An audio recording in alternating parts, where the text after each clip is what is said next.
Shalom and good day all, this is Tehillim29, back again for graphic novels I have recently read through, but as you can see here, it's not just graphic novels, but a few manga as well.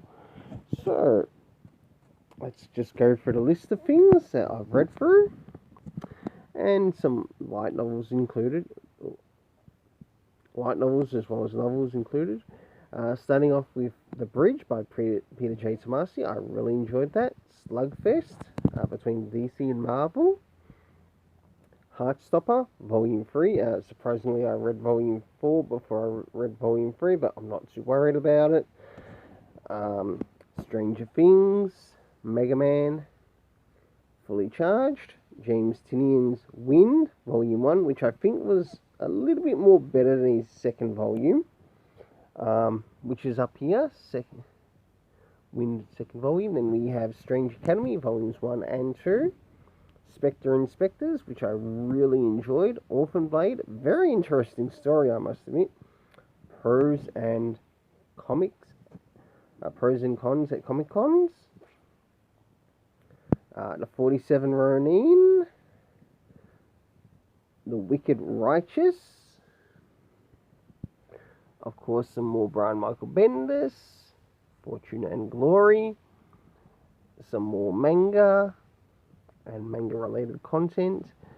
So we've got Fist of the North Star, Volume 3, some Street Fighter, Hell's Paradise, Volumes 11 and 12, Sarazanmai, a manga light novel, and of course, a light novel in relation to the C.S. Packat's Fence series, along with its next novel, another manga. Then we come to the young adult graphic novels, and of course the terribly Ridley Pearson Super Sons. He's as bad as Bendis and Tom Taylor. And last but not least, Batman Adventure, Nightwing Rising. So, as you can see there's quite a bit to this list. So, the next fun part is the rating of each of these stories, or the volumes in connection to. So, first things first, we've got The Bridge by Peter J. Tomasi, to which I would love to give a 8.5 out of 10, as it follows a couple of families in relation to the Golden Gate Bridge and its creation, and it's really good. I really enjoyed it, and it's worth the 8.5. Not only just for the art, but also for the story. Definitely check it out. For Slugfest, now, that was quite an interesting novel to read through. Again, probably about an 8 out of 10. Heartstopper, Volume 3, a 7.5 out of 10.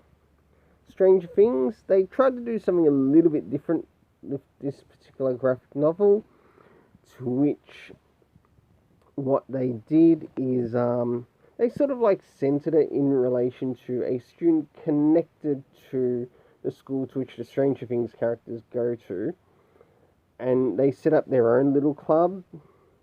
For what it is, it's alright, a 7 out of 10.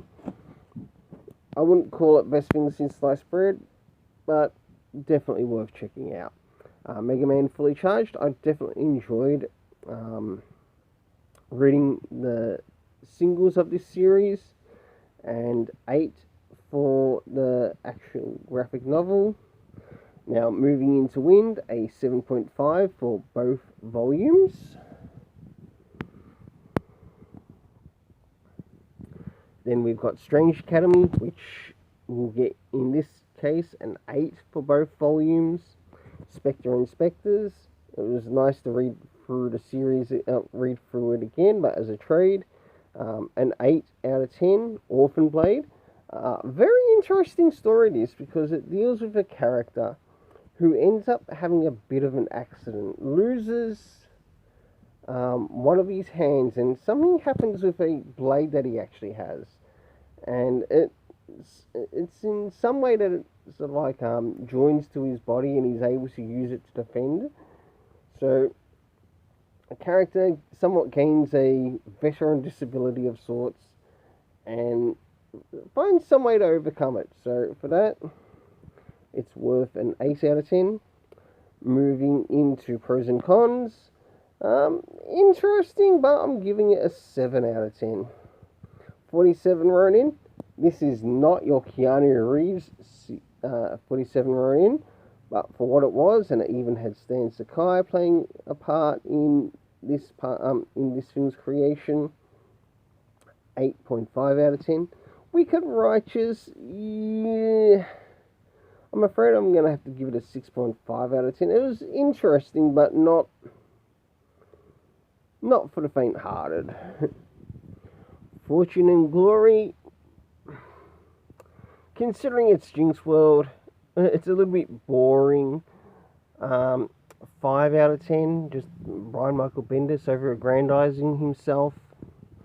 But let's get into some better storytelling by some Fist of the North Star, 8.5 out of 10. The Street Fighter one, 8.5 out of 10. For both of the House Paradise, 8.5 out of 10. Sarazanmai, very fun to read through, even though I've watched the anime series, 8.5 out of 10. Both Fence, Striking Distance, and Disarmed, I'd like to give it a 8 out of 10, but one thing I'd like to see in these stories, I know where they sort of like show the characters on the panels, but it would have been nice to see maybe some characters of, say, some of the rival schools that they were going up against on some of the side panels too, and maybe covering some of their side story. That's my only criticism, but apart from that, I overly enjoyed the series. Volume 2 of I Think Our Son Is Gay, 8 out of 10. Green Arrow Stranded, absolutely enjoyed this. I thought this was really well done. I liked how it was set up and set out. It's definitely a recommend, even from me. An 8 out of 10. I'll come back to the Ridley Pearson Super Sons after I take care of Nightwing. So, this Nightwing was actually quite interesting. It's based more so around the animated series than more so the main comics. But seeing that it worked itself out in relation to the animated series lore, I give it an 8 out of 10. Now to move on to the Ridley Pearson Super Sons. This is going to get colourful. These were absolutely shit. I mean it. They treat the Super Sons like crap. They in no way respect their origins. If I were to recommend this series, I'd recommend this series to the closest bloody shredder to destroy the series. Even though it already exists, you'd be better off picking up the Peter J. Tomasi Super Sons instead of this.